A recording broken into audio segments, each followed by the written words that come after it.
everybody. This is Jaime Martinez with Kim Boer, Vice President Color Guard. Here with you again, just to give you a little bit of update and talk about how things are going. So far, we've been doing some work, and thanks, Kim, for being here. Glad to be here. How are things going? Things are going well. So I can't believe it. It's January. It seems like we've been talking about this season for such a long time, since March, basically, like how we can make this happen. So here we are. The board's put a lot of time and effort into this. So I'm excited to get the ball rolling. Just as we talk through things here, this is my reminder. I keep saying this to everybody, but this season is going to be different. So just everybody kind of needs a heads up. So we all have to just keep in mind that the ultimate goal was to have some kind of performance activity for the students, whether that was virtual or whether that was in person. So things will be different, and that's okay. But we're excited that we think we have a plan and that we can have some virtual events and we can have some in-person events and keep everybody as safe as possible. So that is coming up soon. Absolutely. And we're starting actually next week with our solo and ensemble, our junior division. This is the first time we've done solo and ensemble, maybe ever, but at least in a very long time. And the first time we're doing anything virtual for sure. So how are you kind of approaching? I know you have a couple of ensembles, right, that are going I to be do. submitting. Well, probably like everyone else, I'm panicking right now because they're not finished. But the students are having a good time putting these together and working on these. And I like that it's something different for us to work on. So yeah, I have two ensembles that I'm working on with my students, and one in the junior division and one in the senior division. So first up, we have coming up the junior division, and that is going to happen next week. Right. And just like any season, if you are probably doing some editing right now because you're not done, maybe I know I was talking to other people who aren't done either and kind of in the mode like, this is just for the students to get spinning and doing their thing. And maybe you haven't been, you didn't have a fall marching season. That's what the whole point was, kind of just get everyone back into it. It's also a little bit of a primer for the circuit, to kind of figure out the uploading and the judging and the virtual part of it. Just as an update, we are still working with Flow Marching on some of the upload capabilities, and we haven't got all that information yet. So we might be moving that to Competition Suite and still working with Flow Marching on how we're going to present that to the masses. But just kind of an update on that front. I'll be sending out some information because I know some of you have already emailed me saying you're ready to record, at the end of this week, which is already tomorrow's Thursday. So just kind of be patient, hopefully. And I, as far as I know, there aren't any parameters for videoing, but uploading will start next Monday, and then the judging will happen next week, and then we'll be ready to announce some ratings for the junior division, then go to the senior division. Should be fun. We have a good number of solos and ensembles, and I'm excited about that for sure. Yeah, same. Like this is kind of a new thing for us, so I'm excited that we had so many entries and so much interest. I can't wait to see what happens with your groups and see how they ended up and everybody else. This is see if we finished our show. Yeah.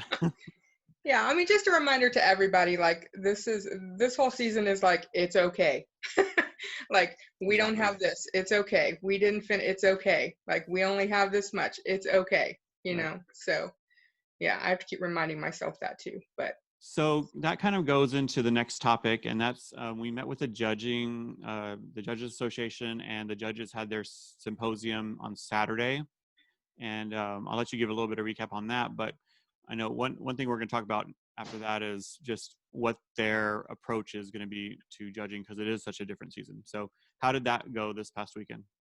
Right. The Judges Association had a great meeting. They had great turnout, which was cool to see everybody and to listen in and be a part of that. So just like everything else, they're using all new criteria to them. So the sheets as we know it and they know it are no longer for this season.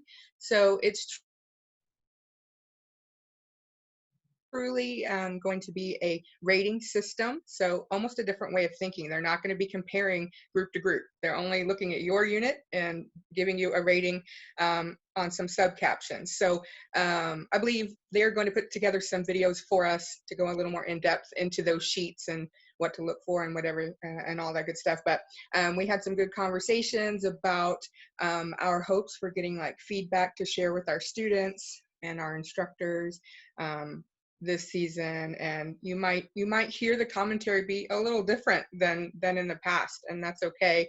And kind of getting the judges thinking themselves more of evaluators and just giving us information to grow our programs this year, because they're not locked into some of that lingo that they have to use. So I think that's going to be a good thing. So, but it will be different. So they're going to be giving us a ranking and then a rating. So those are basically two separate entities that you're going to get. But again, they're going to put out some videos for us to help explain all of that and walk us through it. Yeah, I think the biggest thing I took away from it is just how different it is for the judges and how different it's going to be for the units. I mean, to see exactly what they're going to get as far as a rating and a ranking, it's not going to be, especially the rating portion. We all know Competition Suite does the calculations, and that will give us our final rating, Division 1, 2, 3, 4, or 5, whatever it may be. But like you said, they're not going to be necessarily comparing unit to unit, and that's going to be a totally different thing when it comes to what we're used to, right? That seemed to be something that's going to be hard for the judge even to get past. But Greg and the staff, they're really good at explaining those things, and after a good discussion, we kind of were able to move on and say, okay, now I get it. Like, it is very much, you're just evaluating based on the criteria, but there's no comparison. Right.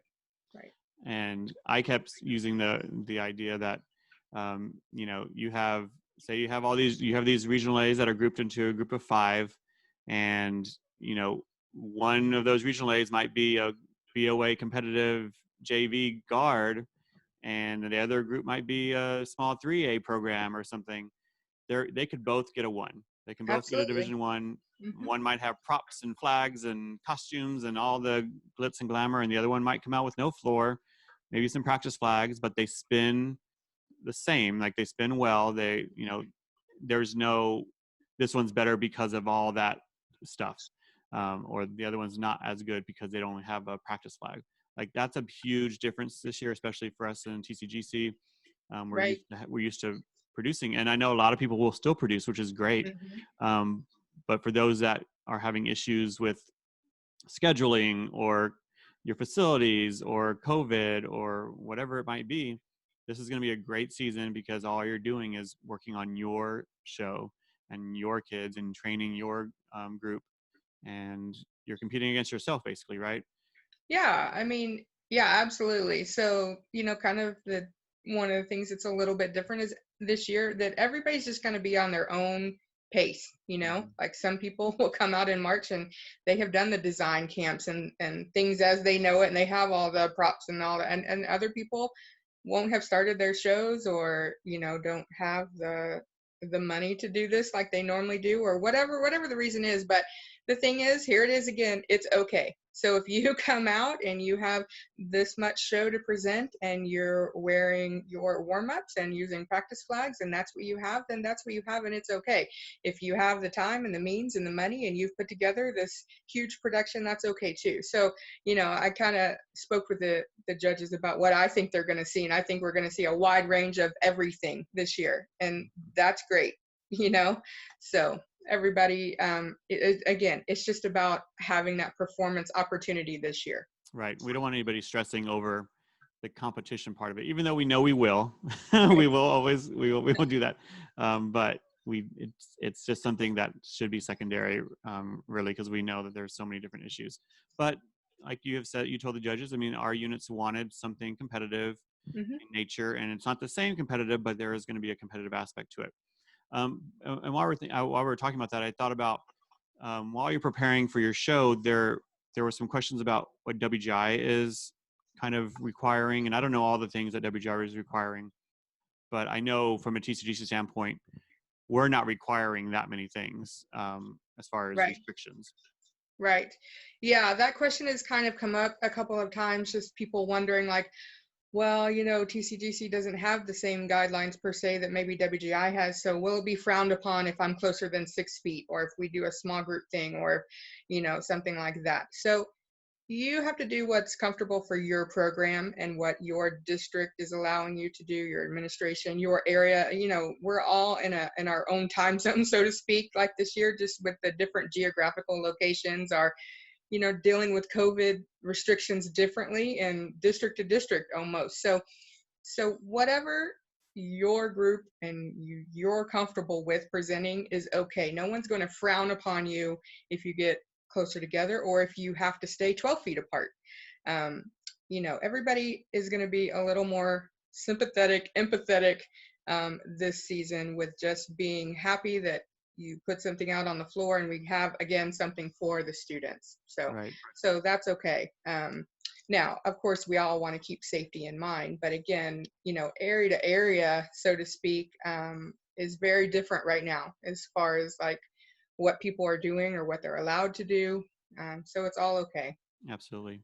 And just from the perspective of if you're competing in WGI versus and also doing TCGC, also, obviously you're going to follow the WGI rules for competition, but like you said, it's not going to negatively affect you in the TCGC realm.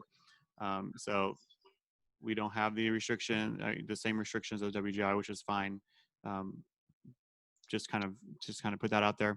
But one thing we did, the board did talk about this past weekend was one thing that we are mandating for performers, right? Yes.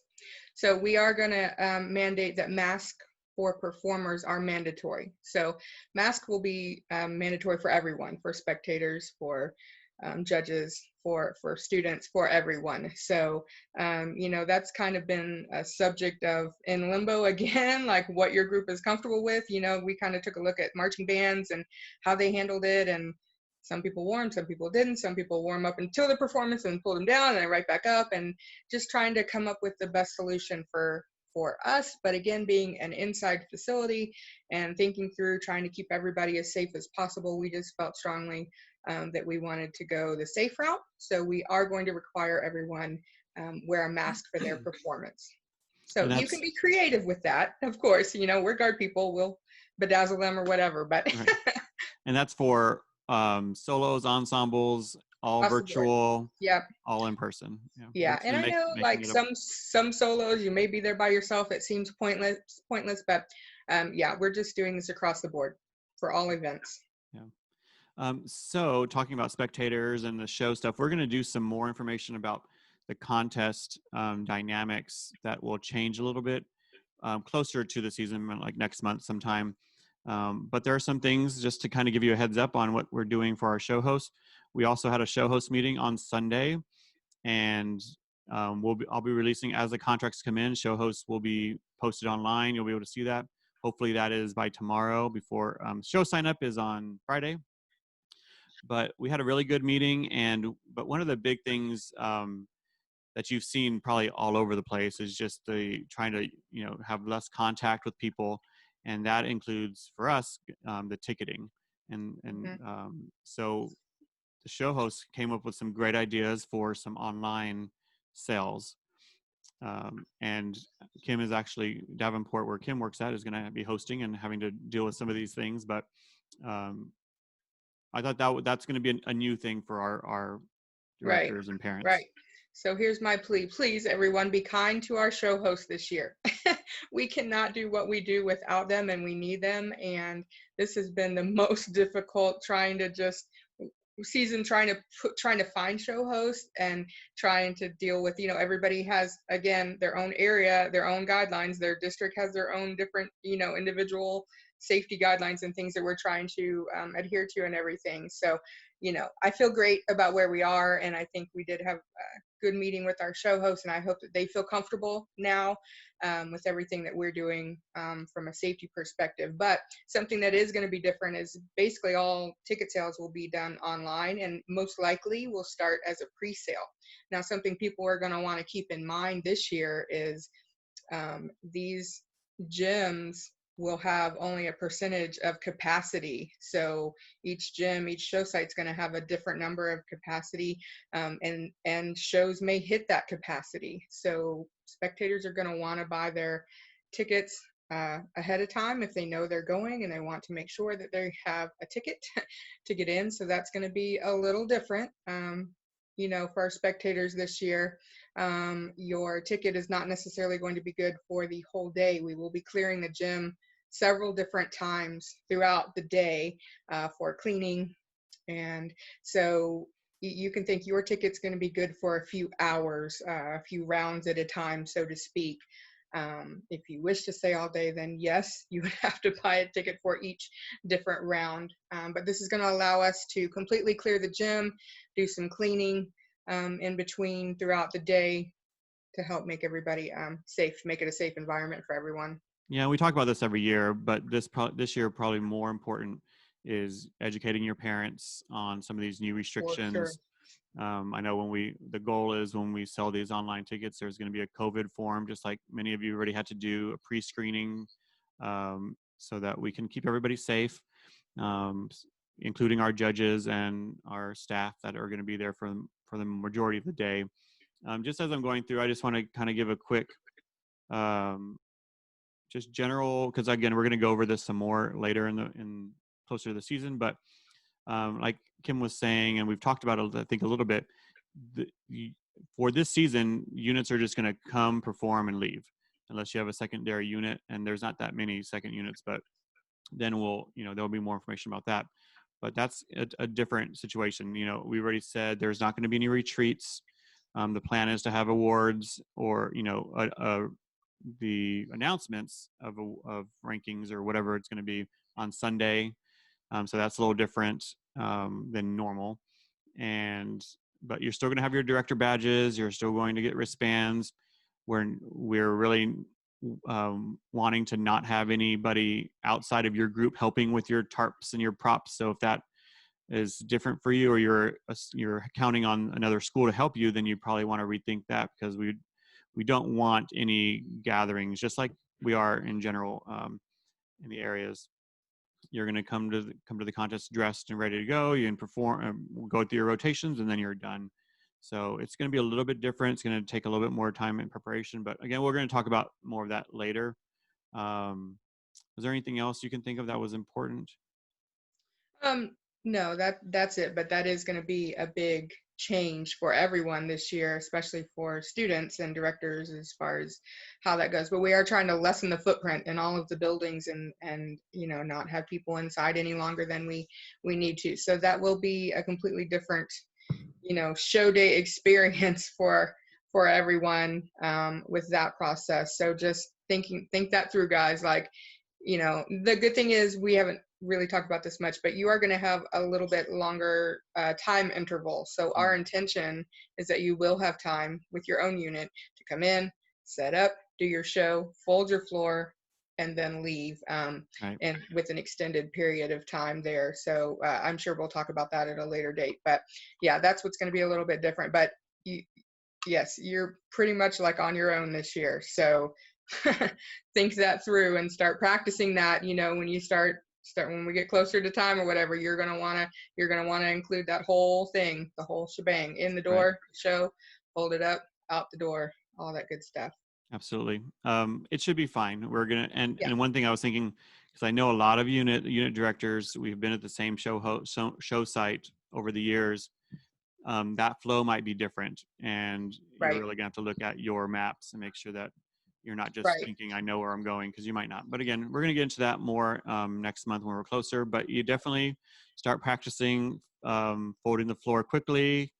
Um, after rehearsal, or and get your kids to get that down in a couple minutes, and you'll be great, because we're not going to have the inside and we're really not trying to have outside folding. Just let you fold your floor and get on the bus and go home.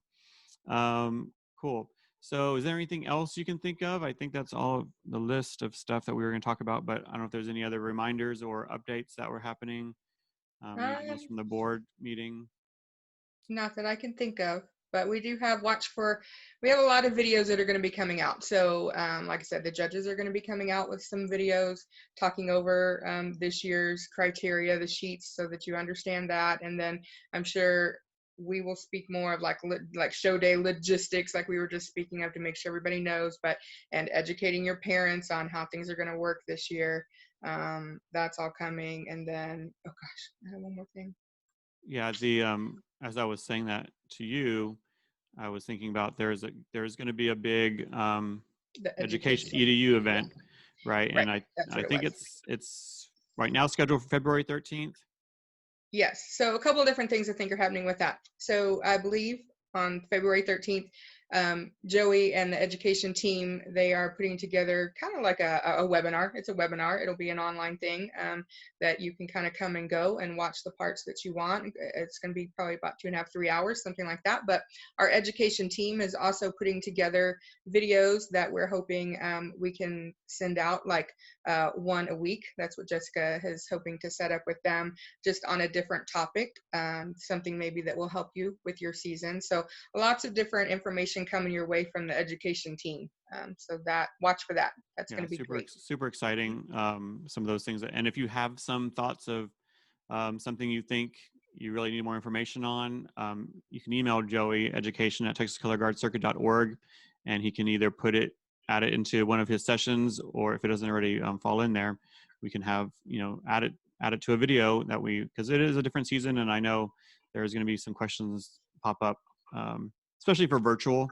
That's a different thing, and I think he's going to talk about some of those tricks for virtual at that symposium. So really exciting. I'm super excited about it being January. We have our first event in a couple weeks, and February is going to go by really quickly. First virtual events, in a month or so, a little bit more than a month. And show signups on Friday, which is always exciting, even though it's a little different this year. But it kind of marks the beginning of our season with the show signup. So we'll see how all that goes. And if you have any questions, of course, you can email me, office@texascolorguardcircuit.org. Kim Boer is colorguard@texascolorguardcircuit.org. You can find all the contact information on the website, and just keep updated. Kim, thank you Yeah. again for coming out, Thanks. and we'll talk to Good you some luck, more later. everybody. Yep. Bye.